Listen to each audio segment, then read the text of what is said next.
Loss ना हो सके। तो आइए, ऑर्गेनिक केमिस्ट्री लास्ट टाइम हमने शुरू कर दी थी और आपको ओल्ड डेफिनेशन पढ़ाई थी जिससे लफ्ज़ ऑर्गेनिक मिला हमें, और साथ ही साथ ये बता दिया था कि उस पुरानी डेफिनेशन में जो खराबी थी वो थी वाइटल फोर्स थ्योरी का कॉन्सेप्ट। यहाँ तक कोई एतराज़ नहीं है, न तब था न आज है, कि आप उन कंपाउंड्स के लिए लफ्ज़ ऑर्गेनिक यूज़ करें जो लिविंग थिंग्स में पाए जाते हैं। कर लें, कोई हर्ज नहीं, लफ्ज़ ऑर्गेनिक का मतलब ही लिविंग थिंग है, तो किससे ख़त्म हो गया।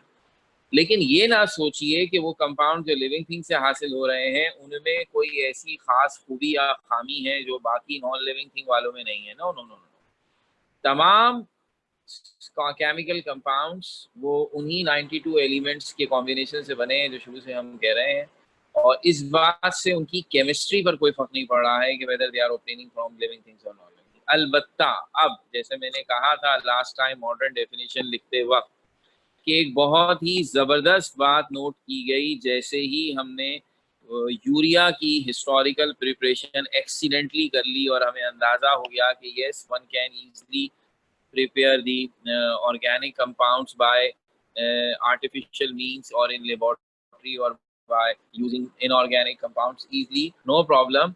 जब ये अंदाजा हमें हो गया तो फिर टेक्निकली तो अब लफ्ज ऑर्गेनिक और इनऑर्गेनिक नाम के ही रह गए, फिर सिर्फ इस बात को बताने के लिए अच्छा ये कंपाउंड लिविंग थिंग से मिला था और ये लेकिन आप चाहें तो इन्हें खुद भी बना सकते हैं।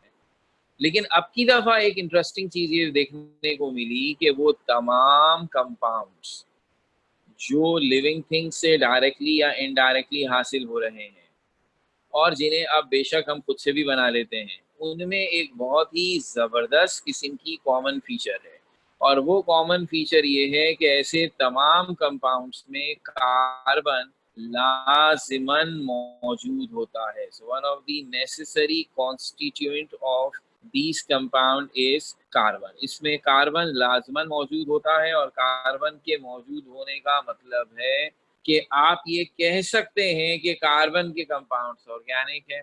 तो मैंने कह दिया था, कह क्या सकते हैं, हमने कह दिया था, और लास्ट टाइम मैं आपसे कहा था मॉडर्न डेफिनेशन के मुताबिक ऑर्गेनिक केमिस्ट्री के लिए कहेंगे स्टडी ऑफ कार्बन कंपाउंड्स। सिर्फ यहाँ तक लिखा था और मैंने कहा था इसे भी कंप्लीट मत समझिएगा, कुछ बातें इसमें लिखनी है।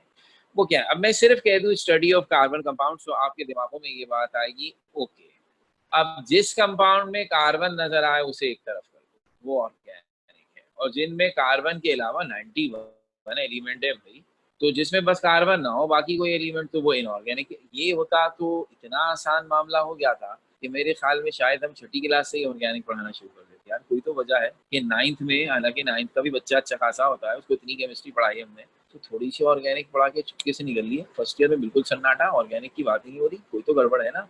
तो आइए आहिस्ता आहिस्ता बताते हैं। तो ये बात नहीं है। अच्छा, अब ये कह देना सिर्फ हर ऑर्गेनिक कंपाउंड में कार्बन है मगर हर कार्बन का कंपाउंड ऑर्गेनिक नहीं है, ठीक है ना। ये वही वाली बात है कि हर सेब फल है मगर हर फल सेब नहीं है। तो अब मैं आपको ये बता रहा हूँ, yes all organic compounds contain carbon, मगर कार्बन के सारे कंपाउंड्स ऑर्गेनिक नहीं। तो अब मैंने कहा स्टडी ऑफ कार्बन कंपाउंड, तो इसमें मैंने एक्सेप्शंस बताए।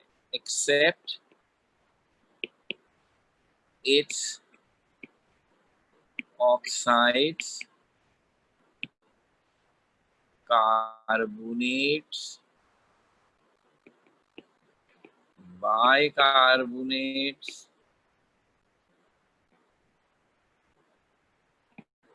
Carbides etcetera. यानी हमने आपसे ये कहा, आसान लफ्जों में बात करूं तो ये कह रहे हैं कि दो शराइत हैं जो बहुत जरूरी है पूरी होना। पहली शर्त, कार्बन लाजमन मौजूद होगा हर ऑर्गेनिक कंपाउंड, ठीक है, और फिर उस कंपाउंड का डायरेक्टली या इनडायरेक्टली किसी ना किसी लिविंग ऑर्गेनिज्म से भी ताल्लुक होना चाहिए। सो तमाम ऑर्गेनिक कंपाउंड ऑर्गेनिक नेचर हैं, यानी they have connection with any living thing, plus they definitely contain carbon as a necessary constituent. तो अब ऐसा तो कोई कंपाउंड नहीं है जिसका लिविंग ऑर्गेनिज्म से ताल्लुक हो और उसमें कार्बन ना हो। लेकिन ऐसे कंपाउंड हैं जिनमें कार्बन है और उनका लिविंग थिंग से कोई लेना देना नहीं, तो उन कार्बन के कंपाउंड्स को हम ऑर्गेनिक में शामिल नहीं करते। तो ऑर्गेनिक में कार्बन के सिर्फ वही कंपाउंड शामिल हैं जो किसी ना किसी तरीके से डायरेक्टली या इनडायरेक्टली किसी लिविंग थिंग से भी ताल्लुक रखते हैं। इसका मतलब है पुरानी डेफिनेशन ही रिस्टोर हुई कि organic compounds are those which are present और which are obtained from living things.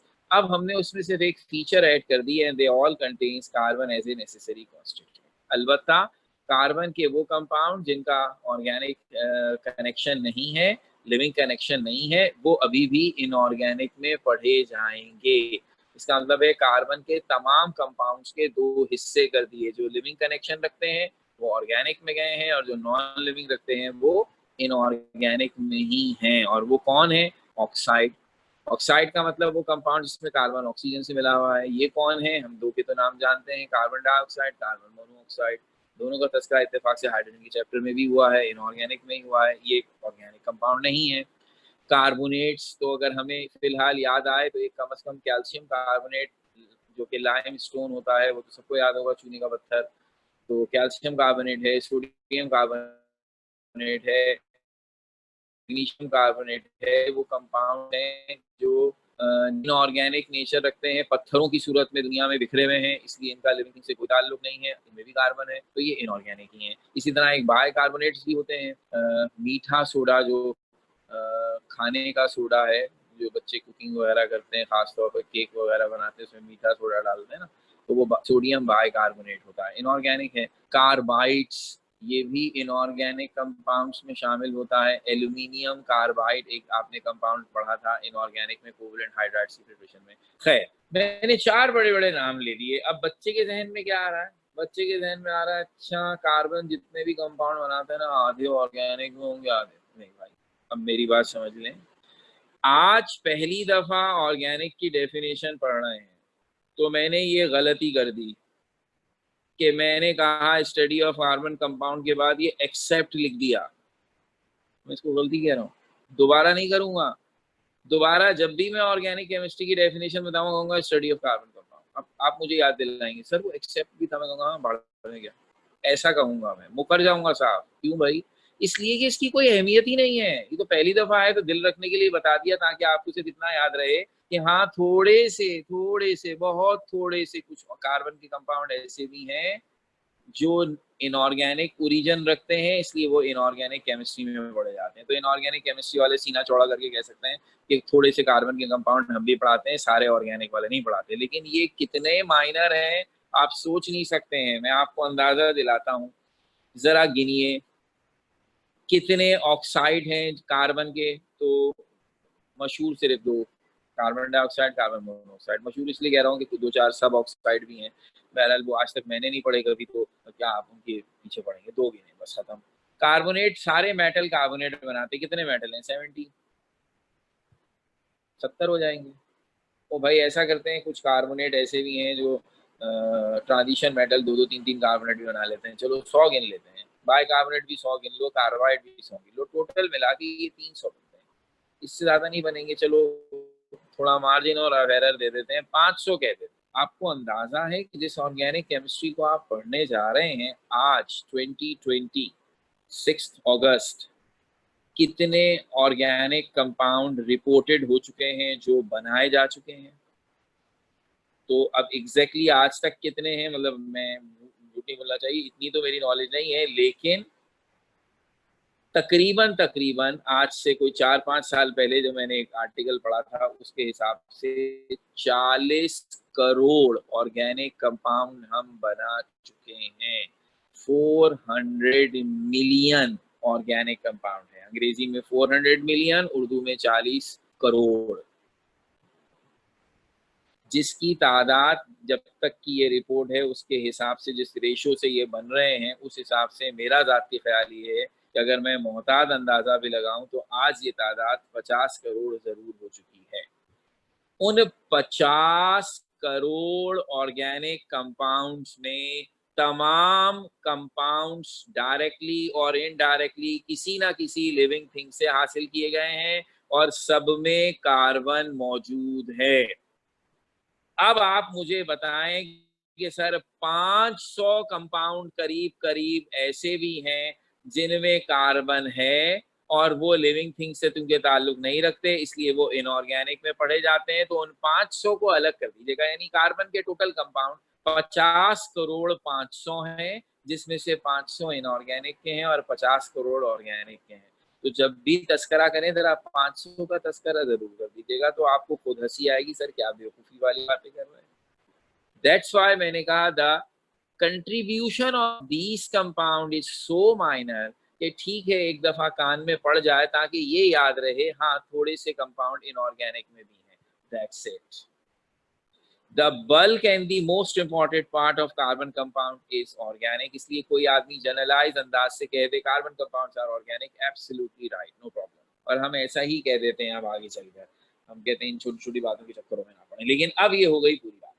So her organic compound में दो खूबियां होनी चाहिए, उसमें कार्बन होगा और उनका लिविंग थिंग से कोई ताल्लुक होगा। और कार्बन के जिन कंपाउंड्स का ऐसा ताल्लुक नहीं है, चाहे उनकी तादाद माइनर है, वो हम इनऑर्गेनिक। इस तरह इनऑर्गेनिक वाला तो ये कहेगा कि इनऑर्गेनिक केमिस्ट्री में आप सारे एलिमेंट्स के बारे में पढ़ते हैं और उनके कंपाउंड्स के बारे में पढ़ते हैं, क्योंकि कार्बन के भी कंपाउंड आप बहरहाल थोड़े से सही मगर पढ़ते तो हैं। तो ऑर्गेनिक के हिस्से में क्या गया, ऑर्गेनिक के हिस्से में कार्बन के कंपाउंड्स का वो बड़ा हिस्सा गया जिसमें जिनका ताल्लुक लिविंग ऑर्गेनिज्म से। ठीक है, ये है कच्ची डेफिनेशन, सारी बातें होगी ना, ये है कच्ची डेफिनेशन। क्यों भाई? इसलिए कभी आप ऑर्गेनिक के बारे में जानते ही नहीं है, तो जो ना जानते हो बच्चे उनके लिए तो इसी तरह डिफाइन किया जाएगा। लेकिन जैसे जैसे हम आगे आगे कदम बढ़ाएंगे और ऑर्गेनिक समझ में आने लगेगी तो हमें पता लगेगा कि we have better words to describe, वो भी देख लेते हैं। अच्छा, ये बात हो गई और अब हमें अंदाजा हो गया ओके कार्बन के कंपाउंड्स लिविंग थिंग्स में ओरिजिन रखते हैं, इसलिए उनको ऑर्गेनिक कहते हैं। अच्छा, अब चूंकि दोनों में केमिस्ट्री के लिहाज से तो कोई फर्क नहीं है, तो अब हमने ऑर्गेनिक इनऑर्गेनिक को ना ही यूज करते, मिला देते, क्या हर्ज था? अब अलग रखने की वजह क्या है? हमने कहा अब अलग रखने की वजह बनी दी extra ordinary number.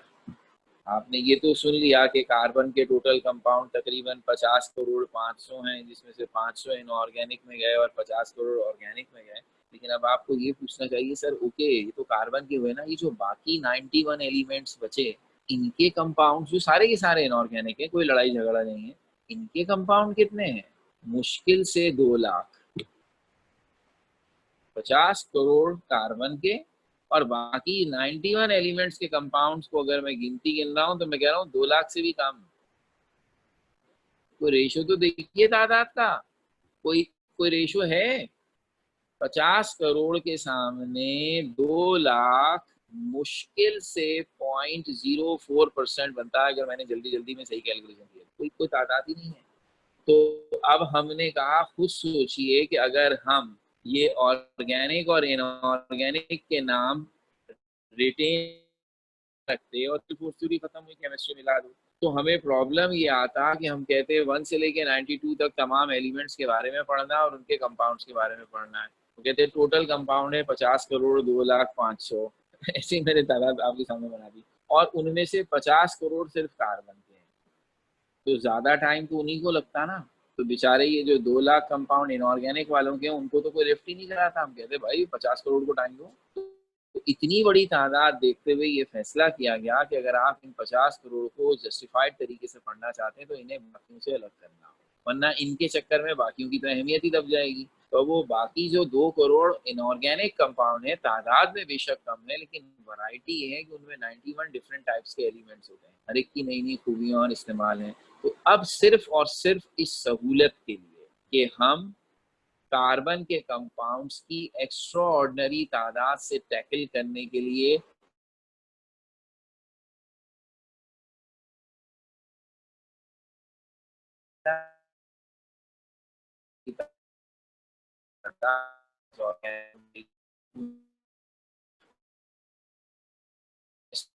should be in the field of inorganics। इसलिए अब सिर्फ और सिर्फ ये बात सहूलत के लिए अलहदा की गई है। रूल्स रेगुलेशन केमिस्ट्री में कोई फर्क नहीं है।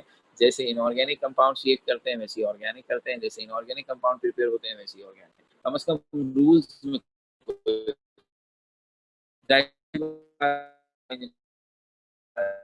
से अल्फा जो बनेगा सो बनेगा, वो हम देख लेंगे।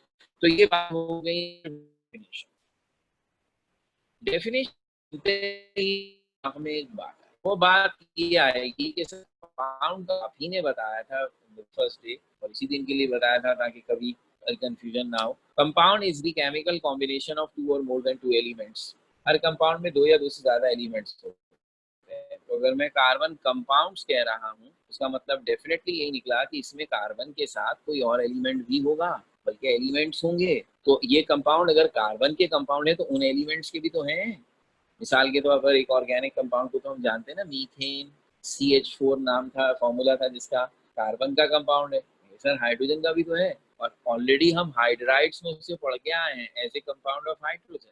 तो भाई कंपाउंड में अगर 2 या 2 से ज्यादा एलिमेंट है तो वो कंपाउंड हर एलिमेंट का कंपाउंड कहलाता है। तो अब यहाँ जिनको आप कार्बन का कंपाउंड कह रहे हैं वो औरों के भी तो होंगे ना जो कार्बन के अलावा मौजूद है। हम कार्बन के कंपाउंड इसलिए कह रहे हैं कि कार्बन का जो पार्टनर है वो तो चेंज होता रहेगा, कभी कोई कभी कोई कभी कोई, लेकिन कार्बन कांस्टेंट है हर ऑर्गेनिक कंपाउंड में, इसलिए ये टाइटल रखना है। तो अब सोचना ये है कि कार्बन के साथ कौन कौन से एलिमेंट आमतौर पर ऑर्गेनिक केमिस्ट्री में मौजूद होते हैं। ख्याल हमें ये आया कि शायद कार्बन बहुत ही फ्रेंडली टाइप का एलिमेंट है जो हर एलिमेंट के साथ रिएक्शन कर लेता होगा, और इस तरह जो 92 एलिमेंट्स हैं, कार्बन हटा दें तो 91 बचे, वो हर एक एलिमेंट कार्बन से मिलता होगा, जैसे हाइड्रोजन से हाइड्राइड बनाते मिलता है। तो इसलिए कार्बन के कंपाउंड इतने ज़्यादा हैं। तो ये सुनकर हमें और भी हैरत होगी कि ऐसा नहीं है। कार्बन इंतहाई VIP और नखरेला एलिमेंट है, हर एक को तो मुंह भी लगाता। यानी ऐसा हरगिज नहीं है कि कार्बन हर एलिमेंट के साथ मिलता हो, नो नो नो। और ऑर्गेनिक कंपाउंड्स में तो खास तौर पर हम ये बता रहे हैं कि गिनती के चंद एलिमेंट हैं जिनके साथ कार्बन ने मिलकर ये 50 करोड़ कंपाउंड बना दिए। अरे ये कैसे हो सकता है? आइए आहिस्ता आहिस्ता बताते हैं ना। सबसे पहले हम आपको ये बताना चाहते हैं कि तमाम ऑर्गेनिक कंपाउंड्स कार्बन के साथ जो दूसरे एलिमेंट होते हैं वो आम तौर पर या ज्यादातर कौन से होते हैं, जिनका बहुत ही माइनर सा हिस्सा है, उन्हें उनका तस्करा करने की जरूरत नहीं। हम तो बल्क की बात कर लेना। बल्क में सबसे पहले है हाइड्रोजन। ऑलमोस्ट तमाम ऑर्गेनिक कंपाउंड्स में हाइड्रोजन कार्बन के साथ ऑलमोस्ट कहा। इसका मतलब है कार्बन तो 100% तमाम ऑर्गेनिक कंपाउंड्स में है। यानी आप कोई ऐसा सिंगल कंपाउंड भी 50 करोड़ में नहीं कर सकते जिसमें आप कहें कार्बन नहीं था इत्तेफाक। नो, कार्बन नहीं था तो ऑर्गेनिक ही नहीं है, खत्म। तो कार्बन का तो होना 100% कंपलसरी है, लेकिन हाइड्रोजन का होना 100% कंपलसरी नहीं है। आप कह सकते हैं 99% कंपाउंड्स में हाइड्रोजन भी होगा, but there are good number of compounds जिसमें हाइड्रोजन नहीं होता मगर वो ऑर्गेनिक है, क्योंकि ऑर्गेनिक होने के लिए हाइड्रोजन की मौजूदगी कंपलसरी नहीं। So in most of the organic compound hydrogen is also present. तो हम तकरीबन तकरीबन कह सकते हैं कि ऑर्गेनिक कंपाउंड में कार्बन और हाइड्रोजन दोनों ही होते हैं ऑलमोस्ट। अच्छा, हाइड्रोजन के बाद जिस एलिमेंट का फिर हिस्सा बहुत ज़्यादा है वो है ऑक्सीजन। बहरहाल आप ये नहीं कह सकते कि ऑक्सीजन हर ऑर्गेनिक कंपाउंड में, लेकिन अच्छे खासों में है। तो ऑक्सीजन भी बहुत कॉमन एलिमेंट है ऑर्गेनिक कंपाउंड का, but there are large number of compounds which are without oxygen without any doubt. तो तीसरे नंबर पे जो सबसे बड़ा ग्रुप है एलिमेंट्स का वो है हेलोजेंस। अब हम सबको याद रहे हेलोजन का जनरल सिंबल X बनाते हैं, लेकिन हेलोजन से हमारी मुराद है फ्लोरीन, क्लोरीन, ब्रोमीन और आयोडीन। 4 एलिमेंट्स है ये हिस्सा। ये टोटल 6 एलिमेंट हो गए। अगर मैं हेलोजेंस को 4 एलिमेंट गिनूं, ऑक्सीजन और हाइड्रोजन, तो इन 6 एलिमेंट्स का कार्बन के साथ मिलकर जो ऑर्गेनिक कंपाउंड बनते हैं वो ऑर्गेनिक कंपाउंड का बहुत बड़ा हिस्सा कवर करते हैं, बहुत बड़ा हिस्सा कवर करते हैं, जिसका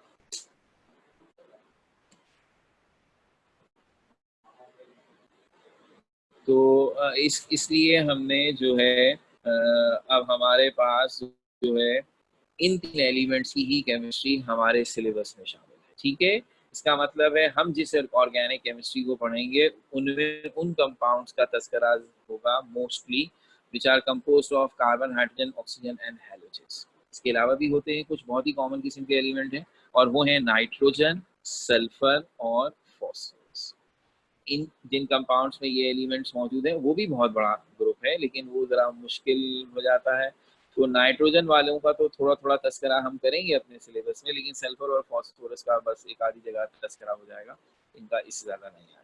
ये है कॉमन एलिमेंट। ऐसा नहीं है कि कार्बन इनके अलावा और किसी एलिमेंट से नहीं मिलता ऑर्गेनिक में, yes there are other elements as well, लेकिन उनका कंट्रीब्यूशन इतना माइनर है कि हम उसे फिलहाल अगर इग्नोर कर दें तो यस, ये सारे एलिमेंट से आप ऑलमोस्ट 50 करोड़ ऑर्गेनिक कंपाउंड्स की जस्टिफिकेशन दे सकते हैं। तो अब सिर्फ 9 एलिमेंट बने, ठीक है ना, सिंबल 6 हैं लेकिन हैलोजेंस में चूंकि 4 हैं तो ये टोटल बनते हैं 9। सिर्फ 9 एलिमेंट्स के साथ कार्बन मिलकर 50 करोड़ कंपाउंड कैसे बना लेता होगा सर? ये इम्पोर्टेंट समझने वाली बात है। अच्छा, अब इस बात को जो मैंने अभी कहा है उससे एक छोटी सी बात और निकल आई। वो क्या निकल आई कि बाकी सबकी अहमियत अपनी जगह, सब एलिमेंट्स अपनी जगह इंपॉर्टेंट हैं और उनसे अच्छा खासा बड़ा ग्रुप ऑफ ऑर्गेनिक कंपाउंड बनता है, लाखों और करोड़ों कंपाउंड बनते हैं। लेकिन मैंने सिर्फ हाइड्रोजन के लिए ये कहा कि ऑलमोस्ट हर ऑर्गेनिक कंपाउंड में कार्बन के साथ हाइड्रोजन भी होता है, और ऐसे कंपाउंड बहरहाल बड़े कम हैं जिनमें हाइड्रोजन नहीं होता। तो इस वजह से ऑर्गेनिक केमिस्ट्री की एक ऑल्टरनेट डेफिनेशन ये भी दी जाती है कि स्टडी ऑफ हाइड्रोकार्बन्स और देयर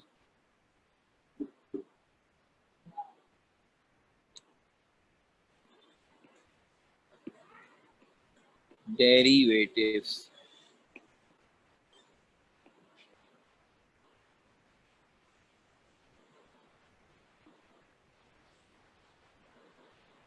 अब ये क्या लिखा गया है? ये लिखा गया है कि ऐसे ऑर्गेनिक कंपाउंड ऐसे कंपाउंड से कहते हैं जो हैं हाइड्रोकार्बन।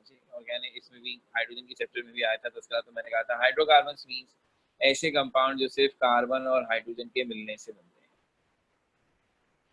तो वो सारे कंपाउंड जिनमें सिर्फ कार्बन और हाइड्रोजन वो कहलाते हैं हाइड्रोकार्बन। सारे ऑर्गेनिक कंपाउंड या तो हाइड्रोकार्बन हैं, यानी कार्बन और हाइड्रोजन से मिलकर बने हुए हैं, या फिर इनके डेरिवेटिव हैं, यानी इनसे डिराइव किए गए। तो अब ये डेफिनेशन सबसे अहम और अच्छी वाली हो गई कि organic compounds are either hydrocarbons और द डेरिवेटिव्स ऑफ हाइड्रोकार्बन्स। और अब जब हम इनके बारे में पढ़ना शुरू करेंगे तो आहिस्ता आहिस्ता आपके दिमाग में ये जरा और भी खुलेगा, क्योंकि अभी तो दिल क्या कह रहा है, कार्बन और हाइड्रोजन मिलकर तो एक मीथेन बनाते हैं, CH4, बस। ऐसा नहीं है। अब यही असल बात बतानी है कि आखिर चक्कर क्या है।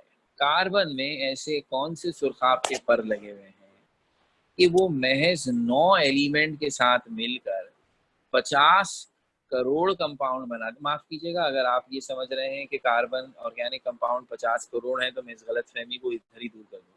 मैंने ये कहा है कि ये वो तादाद है जिस तादाद को हम आज बना चुके हैं, यानी ये रेडीमेड सिंथेसाइज्ड कंपाउंड हैं हमारे पास।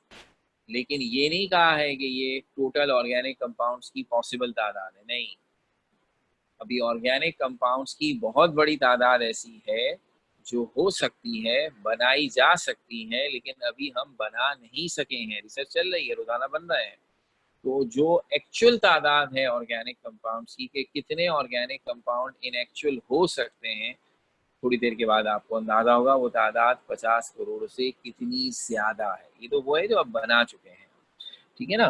तो अब ये क्या वजह है कि सिर्फ 9 एलिमेंट्स के साथ मिलकर इतने ज्यादा कॉम्बिनेशंस के कंपाउंड बना लेता है? अगर वो बना लेता है तो ये जो बाकी के 91 एलिमेंट हैं ये आपस में मिलकर इनको तो अरबों कंपाउंड बना लेने चाहिए, फिर ये क्या सिर्फ 2 लाख पे रुके हुए हैं? इसका मतलब है कोई ऐसी बात है जो कार्बन कंटेनिंग ऑर्गेनिक कंपाउंड्स में है और बाकियों में नहीं है, जिसकी वजह से ये इतने आगे निकल गए हैं। तो अब उस चीज पर बात की जाए तो आफ्टर हैविंग दिस डेफिनेशन, अब मेरा क्वेश्चन ही यही है, why carbon is able to form such a large number of compounds.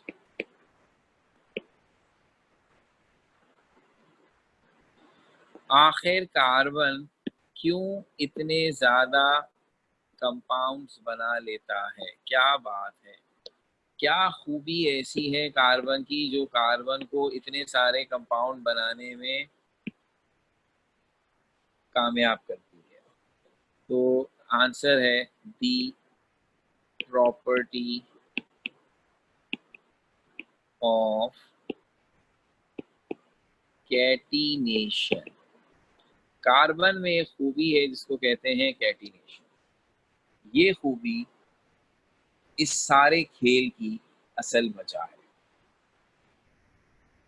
दो बातें आ गई, कैटिनेशन क्या होती है, क्योंकि शायद ज्यादा आ जाएंगी।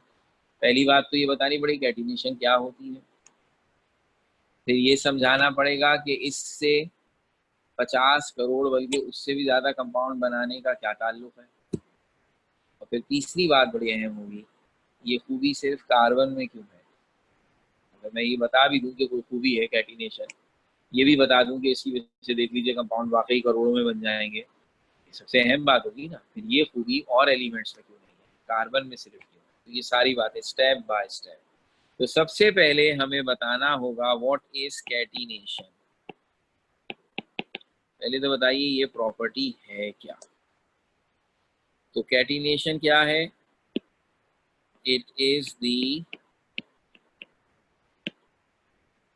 Property of non metallic element due to which its atom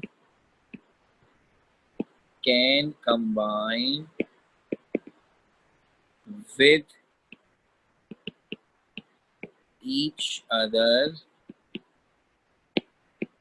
in the form of chains of atom of different shapes। ये है खूबी नॉन मेटल्स की, नॉन मेटालिक एलिमेंट्स की, जिसकी वजह से उसके एटम आपस में एक दूसरे के साथ मिलकर एटम्स की ऐसी जंजीरें बनाते हैं जिनके मुख्तलिफ शेप्स होते हैं। सो अपने ही जैसे एटम्स के साथ मिलकर लंबी लंबी जंजीरें बनाना, स्ट्रेट और ब्रांच हर तरह की शेप्स की, इस खूबी को कैटिनेशन कहते हैं। और ये खूबी जैसे कि डेफिनेशन में मेंशन है नॉन मेटल्स की है। इसका मतलब है अभी तक तो कोई ऐसी बात नहीं दिख रही कि स्पेशली कार्बन को फोकस किया जा रहा हो, बल्कि आपने तो एक ऐसी खूबी के बारे में बताया जो हर नॉन मेटल में है।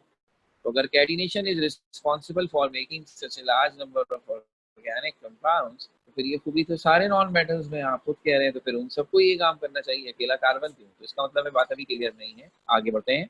सबसे पहली बात तो ये बताते हैं कि ओके, ये खूबी जिसके तहत एक एटम अपने ही जैसे एटम के साथ मिलकर बॉन्ड बनाता है, ये सारे नॉन मेटल्स में है।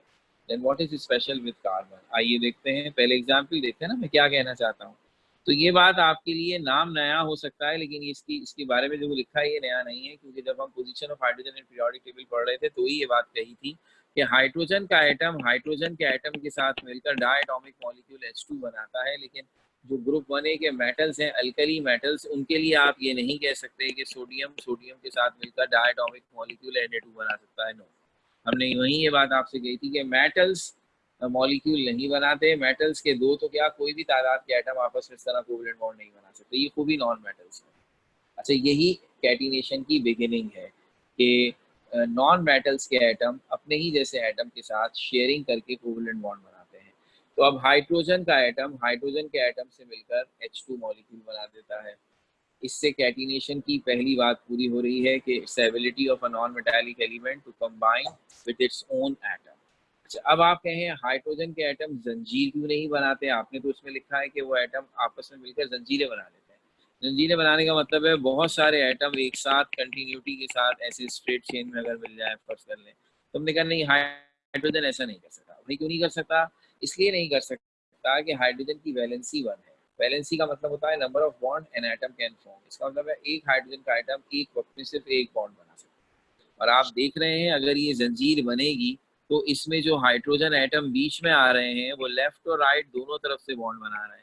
इसका मतलब है इस हाइड्रोजन की वैलेंसी 2 हो रही है, ये लेफ्ट साइड से भी बॉन्ड बना रहा है, राइट साइड से भी। जबकि हाइड्रोजन की वैलेंसी 1 है, वो किसी एक साइड से बॉन्ड बना सकता है। इसका मतलब है वो ये जंजीर कभी नहीं बनाएगा। ज्यादा से ज्यादा 2 एटम मिलेंगे और H2 बना। तो इस तरह की जंजीरें बनाने के लिए जरूरी है कि नॉन मेटल की वैलेंसी 1 से ज्यादा हो।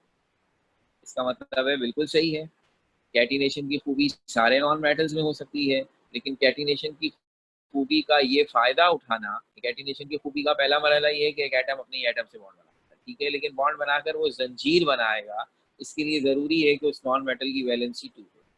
तो अब वो नॉन मेटल जिनकी वैलेंसी ही नहीं है, जैसे नोबेल गैसेस, वो मामले से आउट हो गए। वो नॉन मेटल जिनकी वैलेंसी 1 है, वो डायटोमिक मॉलिक्यूल तो बना सकते हैं लेकिन जंजीरें नहीं बना सकते। तो हाइड्रोजन गेम से आउट हो गया और हेलोजेंस भी गेम से आउट हो गए। तो क्लोरीन Cl2 बना सकता है, ब्रोमीन Br2 बना सकता है, फ्लोरीन F2 बना सकता है, आयोडीन I2 बना सकता है, लेकिन जंजीरें नहीं बना सकता।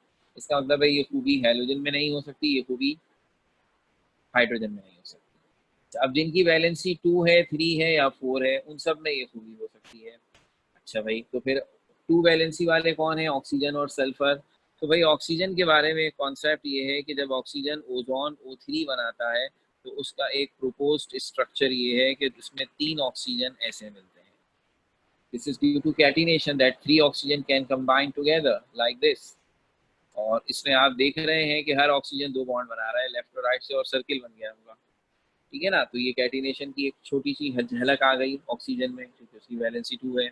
सल्फर इससे भी थोड़ा आगे है, S8 मॉलिक्यूल बनाता है जिसमें 8 सल्फर के एटम। इससे थोड़ा खैर डिफरेंट अंदाज है, लेकिन आसानी के लिए फिलहाल ऐसे बना रहा हूँ। ऐसे सर्कुलर अंदाज से 8 सल्फर के एटम मिलकर S8 मॉलिक्यूल बना लेते हैं। तो ये क्यों कर लेता है सल्फर ऐसा? क्योंकि इसमें कैटिनेशन की खूबी है, इसके एटम एक दूसरे से मिलते चले जाते हैं, और चूंकि वैलेंसी 2 है इसलिए लेफ्ट और राइट दोनों तरफ से सल्फर का एटम किसी से भी मिल सकता है और एक शेप ये बना लेता है। अब हमें एक एहसास हुआ कि सर हमें तो कैटिनेशन की खूबी को यूज करना है कंपाउंड बनाने के लिए। कंपाउंड बनाने के लिए जरूरी है कि हमारा एलिमेंट किसी और एलिमेंट्स के साथ मिले। तो जब वो जंजीर बनाने में अपनी दोनों वैलेंसियां खर्च कर देगा राइट और लेफ्ट से अपने ही एटम से मिलने पे, तो फिर वो किसी और एलिमेंट से तो मिल ही नहीं सकता। तो अब ये ग्रुप 6 के जो एलिमेंट हैं, यानी जिनकी वैलेंसी 2 है, वो कैटिनेशन की मदद से अपनी तो जंजीरें बना सकते हैं लेकिन कंपाउंड तो नहीं बना सकते, क्योंकि कंपाउंड बनाने के लिए जरूरी है कि उनकी वैलेंसी कम से कम 3 हो। 2 से वो जंजीर बनाए, तीसरे से वो किसी और एलिमेंट के साथ बॉन्ड बनाए। तो हमने कहा फिर बात को शॉर्ट करते हैं ना। अगर ये मामला वैलेंसी पे डिपेंड करता है और कैटिनेशन की एबिलिटी और से और बेहतर होती जाती है, इफ योर वैलेंसी इंक्रीजेस, तो फिर 3 से ज्यादा अच्छा वो नॉन मेटल नहीं होगा जिसकी वैलेंसी 4 हो, क्योंकि 4 से ज्यादा वैलेंसी नहीं होती है। तो सबसे मैक्सिमम वैलेंसी 4 है, इसलिए कहा यह गया कि कैटिनेशन की खूबी हल्की फुल्की तो सारे नॉन मेटल्स में है, लेकिन उस नॉन मेटल में सबसे ज्यादा और सबसे बेहतरीन अंदाज से होगी जिसकी वैलेंसी सबसे ज्यादा है, और वो वैलेंसी है 4। और ये एलिमेंट बन गया कार्बन और सिलिकॉन। दुनिया में 2 नॉन मेटल ऐसे हैं जिनकी वैलेंसी 4 है, एक है कार्बन और एक है सिलिकॉन। तो इसका मतलब ये हुआ कि ये एबिलिटी के एटम आपस में ही मिलें, बहुत सारे एटम आपस में मिलें और स्ट्रेट ब्रांच साइक्लिक इस किस्म की चेन्स मुख्तलिफ शेप्स की बनाएं, और फिर उन मुख्तलिफ शेप्स की चेन में वो मुख्तलिफ एलिमेंट्स के साथ बॉन्डिंग करके नए नए कंपाउंड्स बनाते चले जाएं। ये खूबी उस नॉन मेटल में सबसे ज्यादा होगी जिसकी वैलेंसी सबसे ज्यादा यानी कि 4 है। और तमाम नॉन मेटल्स में 23 नॉन मेटल हैं, 23, उनमें से सिर्फ 2 नॉन मेटल ऐसे हैं जिनकी वैलेंसी 4 है, एक कार्बन और एक सिलिकॉन। तो इसका मतलब है कि इन दोनों में एक ही लेवल की कैटिनेशन है। हमने कहा बिल्कुल। कार्बन को थोड़ा सा एडवांटेज है कि चूंकि उसका साइज छोटा है उसके एटम का, तो इस वजह से उसकी चेन ज़्यादा स्ट्रॉन्ग बनती हैं एज़ कम्पेयर टू सिलिकॉन। लेकिन ये 19-20 का फ़र्क है। यानी अगर कैटिनेशन की वजह से कार्बन के एटम 50 करोड़ कंपाउंड बना रहे हैं, तो उसी कैटिनेशन की वजह से सिलिकॉन, चूँकि वो ऑलमोस्ट उतनी ही कैटिनेशन करता है, तो 50 नहीं तो 40 करोड़ कंपाउंड तो ज़रूर बनाए। तो इतना फ़र्क हो सकता है। चलो, तो अब सवाल ये पैदा हुआ कि सर कार्बन के कंपाउंड तो हमने सुन लिया, आपने 50 करोड़ बना रखे हैं, सिलिकॉन के कितने बनाए हैं? तो 50,000 भी नहीं है। ये क्या बात हुई फिर? तो अगर कैटिनेशन वजह है इस पूरे खेल की, तो why silicon is not in great numbers as compare to carbon? दोनों में एक ही जैसी कैटिनेशन है, तो ये सिलिकॉन इतना पीछे? यानी मैंने ये 50,000 कह दिए, मेरे हिसाब से 10,000 भी मुश्किल से होंगे सिलिकॉन। ये क्या भाई, ये ऐसे कैसे हो सकता है? तो हमने कहा बड़ी आसान सी बात है भैया, कार्बन क्लास वर्क है और सिलिकॉन होमवर्क है। ये क्या बात हुई? मतलब ये बात हुई कि कार्बन के कंपाउंड क्लास वर्क में तो वो काम होता है ना जो टीचर खुद कर देता है,